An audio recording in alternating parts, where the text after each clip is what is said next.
Yes, bana mtazamaji wa Simba Hub, ni siku nyingine tena tunakutana hapa kujadili taarifa mbalimbali za kimichezo.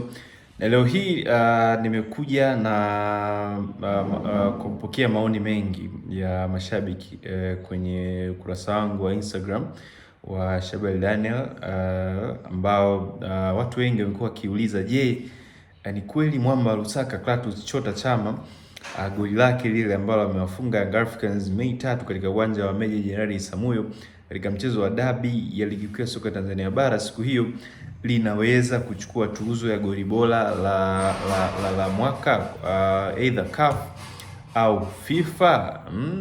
Watu wengi ndio walikuwa wanauliza hivyo kwa sababu ilikuwa ni goli zuri sana ambalo lilifunga siku hiyo. Ilikuwa ni bao la pili katika mchezo ambao ulimalizika kwa sare ya magoli 2-2, lakini na mimi nikasema ngoja nifanye utafiti nione, nichunguze nini ambacho FIFA huwa wanaangalia zaidi kwenye aina ya magoli kama lile ambalo limefunga mwamba Lusaka Clatous Chota Chama, then nije na niwape vigezo ambavyo nyinyi mtapima kama vinaweza vikaoana ama vikaendana na uzuri wa goli ambalo alifunga Chama katika mchezo huo. Lakini kabla sijaendelea kuwaletea vigezo hivyo na kuwatolea baadhi ya mifano, ni kusi uendelee kusubscribe channel yetu hii ya Simba Hub.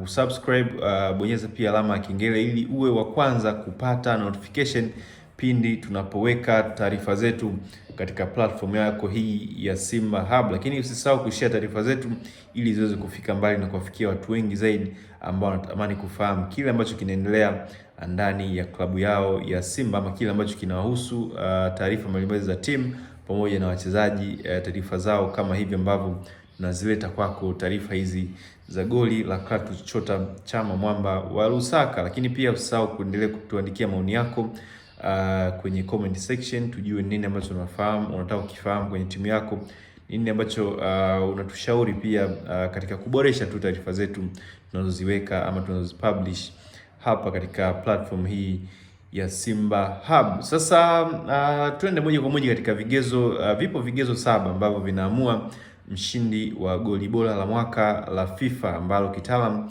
wanaita ni FIFA Puskas Awards, ambalo huwa linatoka kila mwaka katika tuzo zile za FIFA huko Nyon nchini Uswisi, ambapo yapo makao makuu ya shirikisho la soka barani, shirikisho la soka duniani FIFA. Kigezo cha kwanza ambacho huwa kinaangaliwa kwenye goli ambalo alifunga kama Clatous Chama, ile acrobatic pass kutoka kwa Elie Mpanzu Kibisala, ni uzuri wa goli lenyewe. Wao wanaita kitaalam authentic beauty, yani uzuri wa goli lenyewe ndio kigezo cha kwanza ambacho huwa kinaangaliwa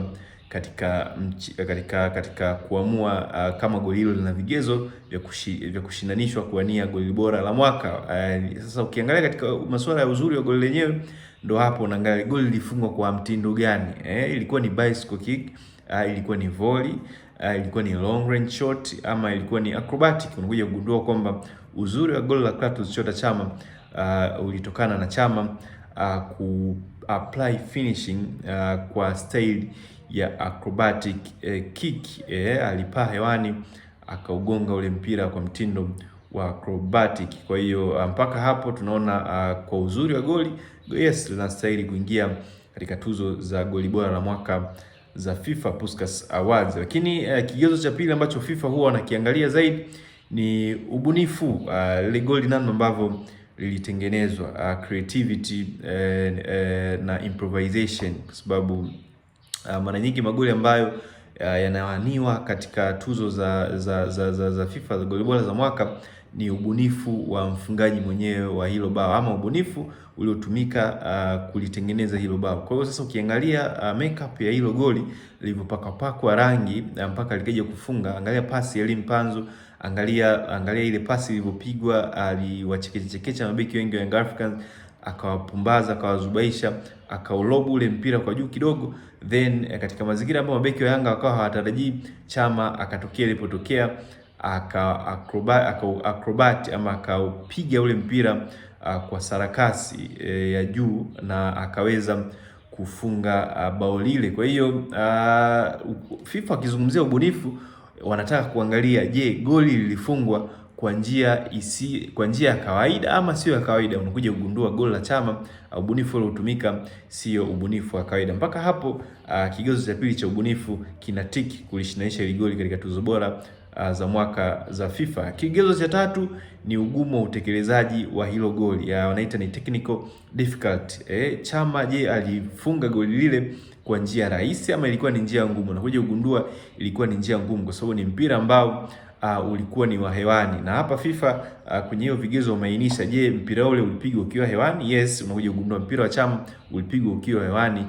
Pia kigezo kingine katika hizo ni engo ngumu. Yes, ilikuwa ni engo ngumu kwa sababu alikuwa ni kama vile amelipa goli mgongo, pasi imekwenda mbele, akairukia hewani na akafunga kwa njia ya acrobatic. Kigezo cha nne ambacho FIFA huwa anaangalia kulichagua goli bora la mwaka ni umuhimu wa mchezo. Sasa hapa ndo unakuja kugundua kwamba umuhimu wa mchezo ni kigezo ambacho kinaweza kikambeba pia Chama katika nomination za goli hilo, kwa sababu ulikuwa ni mchezo muhimu wa ligi kuu, tena dabi, miongoni mwa dabi bora sasa hivi barani Afrika, dabi ya Simba na Yanga. Kwa hiyo umuhimu wa mechi ni kitu ambacho pia kinapewa mfungaji wa goli hilo, huwa anapewa manufaa, anapewa faida ya goli lake kuingia kwenye kinyang'anyiro cha tuzo ya goli bora la mwaka la FIFA. Lakini kigezo cha tano ni kuna sababu ya bahati pia ambayo huwa inaangaliwa. Je, goli hilo halikutokana na mchezaji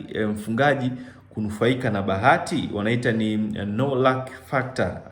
FIFA ndo wanaita hicho, kwamba je, goli hilo halikuwa na mazingira ya bahati kwa mfungaji, katika mazingira ambayo lazima FIFA wanataka walione goli hili likitokana na uwezo binafsi ama juhudi za timu ama juhudi za uwezo binafsi wa mchezaji. Yani kwa mfano katika kigezo cha bahati wanazungumzia, ukisoma kwa ndani, kwamba je, goli hilo alikutokana na deflection, labda ilipigwa pasi mlinzi akawa ameuokoa mpira vibaya ukamdeflect, ama ilipigwa pasi golikipa, ama ni goli ambalo litokana na makosa binafsi ya golikipa ama makosa binafsi ya beki. Lakini ukitazama goli la Clatous Chota Chama ni goli ambalo lilitokana na ubunifu wa timu yake mwenyewe, mpiga pasi mwenyewe Lim Panzu na finishing yake mwenyewe Clatous Chota Chama. Kwa hiyo kwenye kigezo cha goli kuwa na bahati, hicho kigezo pia kinambeba Clatous Chota Chama kwa sababu ilikuwa ni goli clean ambayo halikutokana na mazingira yoyote ya bahati. Lakini kigezo cha sita ambacho pia FIFA wanaangalia kumchagua kuliingiza goli la Chama kwenye tuzo ni tuzo ya fair play. Yani fair play ni ungwana. Je, FIFA hapa anaangalia, je, goli la Chama lilikuwa na mazingira, lilikuwa ni goli la offside? Jibu unaangalia halikuwa goli la offside, ilikuwa ni goli halali kabisa. FIFA pia wataangalia, je, ni goli ambalo kulikuwa kuna mazingira ya foul kabla ya kufunga goli hilo?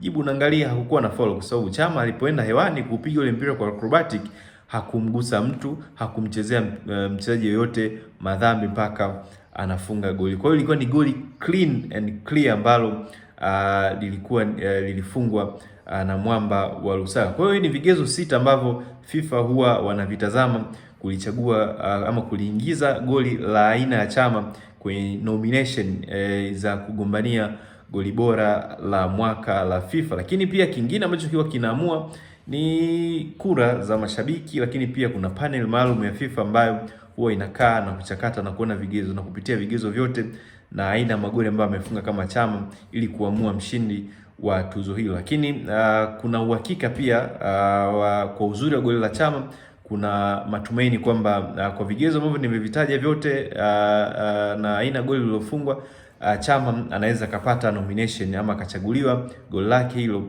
kuingia kwenye tuzo za FIFA za kugombania tuzo ya goli bora la mwaka, kwa sababu Afrika Mashariki imeshawahi kutoa mchezaji ambaye amewahi kugombania tuzo ya goli bora la mwaka. Alikuwa ni Dennis Omedi, mshambuliaji wa Kitara FC mwaka 2024 huko nchini Uganda. Alifunga goli kwa mtindo wa Rabona nje ya box akiwafunga KCCA ya Uganda. Goli lake hilo lilifanikiwa kupenya kuingia kwenye nomination za goli bora la mwaka la FIFA na lilishika nafasi ya 3 kidunia kama miongoni mwa magoli bora ya mwaka. Chama yes amejitengeneza mazingira ya goli lake, pengine pia hata kuingia kwenye kinyang'anyiro cha goli bora la CAF la mwaka kwa mwaka huu 2026 pindi tuzo hizo zitakapotolewa. Na pia hakuna shaka goli lake ambalo aliyofunga Yanga linaweza likachukua pia tuzo ya goli bora la msimu kwenye ligi ya soka Tanzania ya mwaka 2025 2026. Kwa hiyo hivyo ndio vigezo ambavyo vinaweza vikamfanya Clatous Chama goli lake liweze kuingia kwenye vinyang'anyiro vya tuzo ya goli bora la ndani ya FIFA, lakini pia CAF pamoja na ligi yetu ya soka Tanzania bara. Endelea kusubscribe channel yetu hii ya Simba Hub, endelea kushare taarifa zetu ziweze kufika mbali na kuwafikia watu wengi zaidi. Mimi ni Shabel Daniel.